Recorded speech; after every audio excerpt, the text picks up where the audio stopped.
So over the past few, I don't know, maybe past couple of weeks, I've had quite a few arguments with my friends.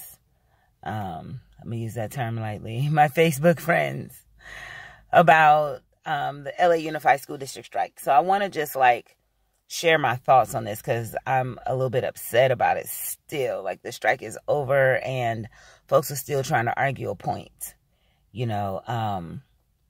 I went to George Washington Preparatory High School. And for those of you who don't know, before I went to George Washington Preparatory High School, I went to Henry Clay Middle School, right? And before that, I went to Century Park.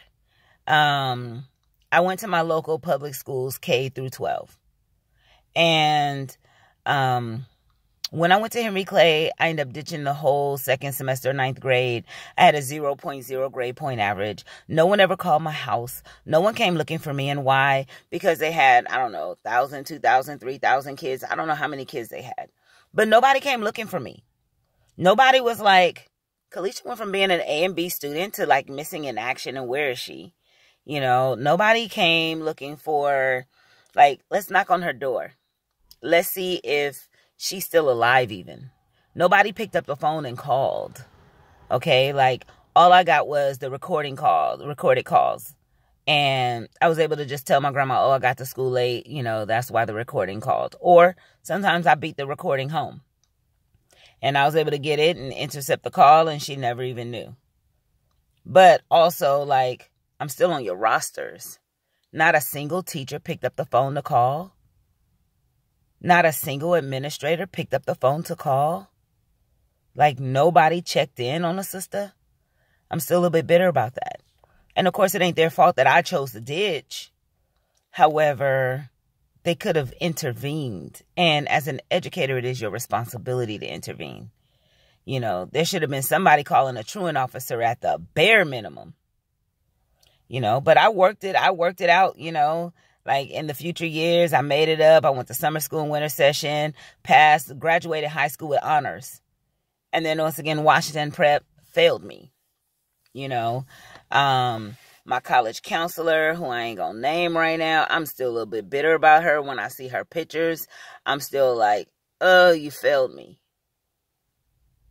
Because I'm this poor girl from South Central Los Angeles who needs some direction, who didn't even know that college was in semesters. When I graduated high school, I was pregnant with my son, and I decided I just wasn't going to college because I didn't even know that I could go and then take a semester off when I gave birth to my son.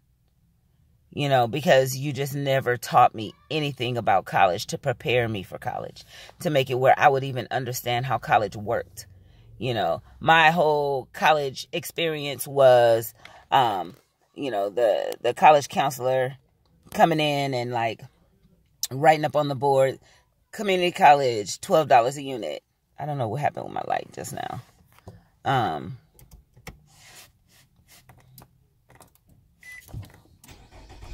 Let's just turn on some light. It ended up being just my college counselor coming in, writing on the board, community college costs this much, Cal States cost this much, UCs cost this much, private schools cost this much. And that was the extent of our education about college. And it wasn't even a matter of these schools are better, this is what they have to offer. Nothing. There were no college tours. There was just nothing for a sister like me. And I don't like this light. I don't know what happened. I guess the light in the back went out. Anyways. No, let's try that. No, that's not working. Anyways, let me just keep talking because, whatever. My school did not prepare me. So when my children, this lighting is not working for me. When I had children and they were in high school, there was no way I was going to send my kids to the same school that I went to. And as a matter of fact, there was a girl from church who was like, don't put them in Washington Prep. It's a bad school. She's like, I'm trying to get out. Why would I put my kids there when I have choices? I have options. There were charter schools that I was able to send my kids to. And I was glad that we had those charter school options. But now LA Unified School District is mad that there are charter school options. You know, they're like, oh, the charter schools are taking money away from our schools. Well, we're only taking money away because you're not doing a sufficient job of teaching our kids. You know, and they're talking about, oh, the charter schools are segregated. The regular schools are segregated. You don't go to Washington Prep and see anything different from what you see in the charter schools near Washington Prep. You don't see anything different. You see something different when you get up in the hills and Palisades. Okay? But I'm also not going to get my kid up at 5 o'clock in the morning and put him on a bus to make him go out to Palisades. You know, like that's not an option. That's not what I'm considering. So what I am considering for my kid is, what's the best option near me? I mean, my kids are grown now, but this was the decision I had to make. What is the best option near me? Where something happens, I can get there quickly. Their dad can get there. Their uncles can get there. Somebody can get there. And it's still free. Because I did pay for my son to go to private school for 1.5 years. And when I decided to become an educator myself, I didn't have the money to do that anymore.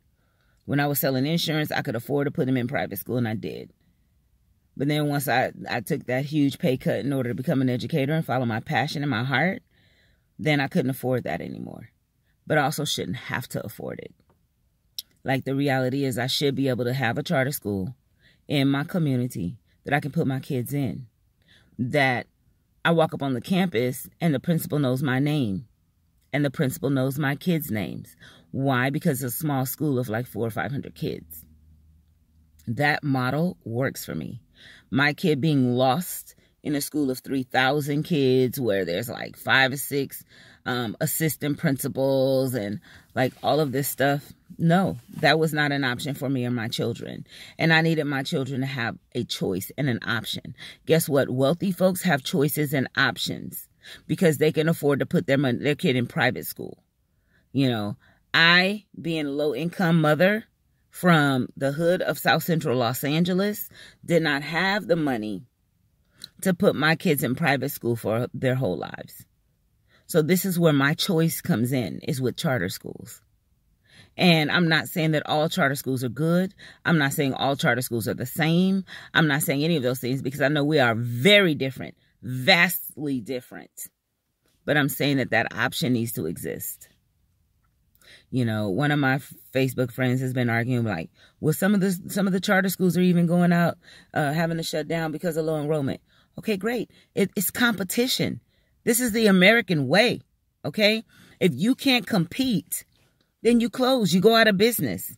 It's the same as if I owned a nail shop. It's the same as if I owned a store. You know, whatever I'm selling, if I don't have enough customers to buy it, I close shop.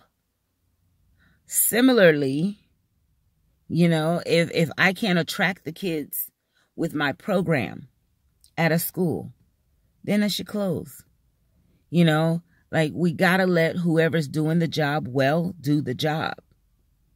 You know, the school that my kids went to, that my son graduated from, had a college counselor who took my kids on college tours. They went all up north to Northern California. They went to like San Luis Obispo. They went to Berkeley. They went to Stanford, campuses that I had not set my foot on. They went to Northridge. I hadn't even set my foot on Northridge's campus when I graduated high school.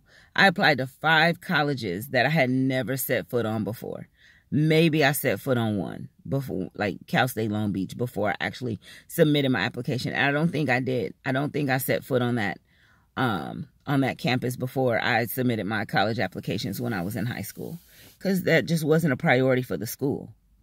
And I don't know that that has changed. But I do know that charter schools offer that option most of the time.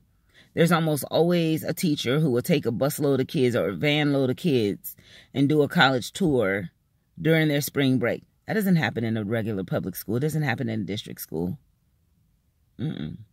Because, you know, contract says they don't have to do it. The contract.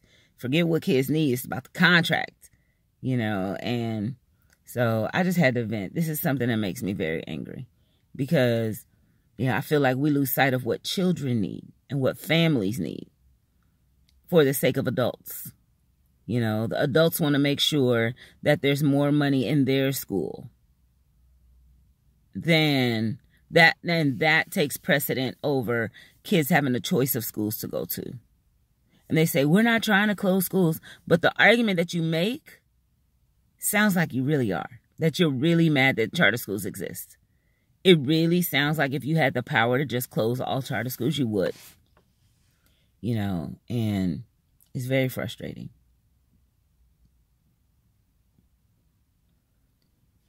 I think I'm going to just end on that note.